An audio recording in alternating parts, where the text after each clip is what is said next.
ఈ రోజుల్లో ఒక సినిమా థియేటికల్ రిలీజ్ కోసం ఎంతగా ఎదురు చూస్తున్నారో ఓటీటీ విడుదల కోసం కూడా అంతే వెయిట్ చేస్తున్నారు.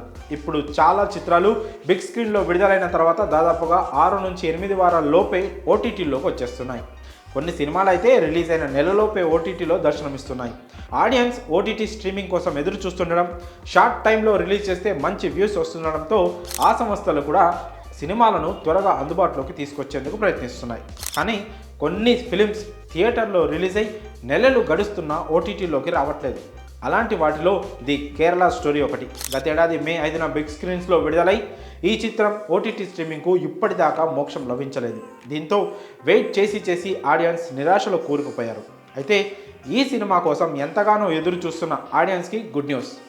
ది కేరళ స్టోరీ ఎట్టకేలకు ఓటీటీలోకి వచ్చేసింది. దేశంలో చర్చనీయాంశంగా మారిన ది కేరళ స్టోరీ ఓటీటీలోకి ఎంట్రీ ఇచ్చింది. ఈ క్రేజీ ఫిలిం శుక్రవారం నుంచి G5 ఓటీటీలో హిందీ, తమిళ్, తెలుగు, మలయాళ భాషల్లో స్ట్రీమింగ్ కానుంది. ఈ క్రేజీ ఫిలిం శుక్రవారం నుంచి G5 ఓటీటీలో హిందీ, తమిళ్, తెలుగు, మలయాళ భాషల్లో స్ట్రీమింగ్ అవుతుంది. థియేటర్లలో సూపర్ హిట్గా నిలిచిన ఈ సినిమా ఓటీటీలో ఎంత సెన్సేషన్ క్రియేట్ చేస్తుందో చూడాలి.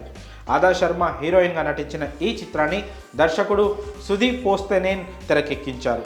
కేరళలో 32,000 మంది మహిళలు అదృశ్యమైనట్లు వస్తున్న ఆరోపణలకు సంబంధించి వాళ్ళ ఆచూకీ కనుక్కొనే ఇతివృత్తంతో ఈ మూవీని రూపొందించారు. 4 యువతులు మతం మారి ఆ తర్వాత ఐసిస్లో చేరిన నేపథ్యంలో స్టోరీ సాగుతోంది. అయితే తప్పిపోయిన అమ్మాయిలు మతం మారడం, టెర్రరిస్ట్ ట్రైనింగ్ తీసుకొని భారత్తో పాటు ప్రపంచవ్యాప్తంగా ఉగ్ర కార్యకలాపాల కోసం పనిచేస్తున్నారనే కోణంలో చూపించడం వివాదానికి దారితీసింది. ది కేరళ స్టోరీ చిత్రం ప్రకటించిన దగ్గర నుంచే ఎన్నో వివాదాలను ఎదుర్కొంది. ఈ సినిమాను మన దేశంలోని కొన్ని రాష్ట్రాలు నిషేధించాయి కూడా. అయితే మరికొన్ని రాష్ట్రాలు వినోదపు పన్ను మినహాయింపు ఇచ్చాయి.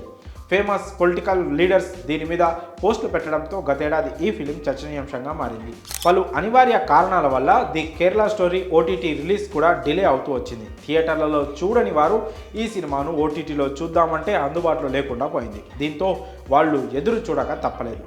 అయితే ఎట్టకేలకు తాజాగా ఓటీటీలోకి వచ్చేసింది. G5లో స్ట్రీమింగ్ అవుతోంది.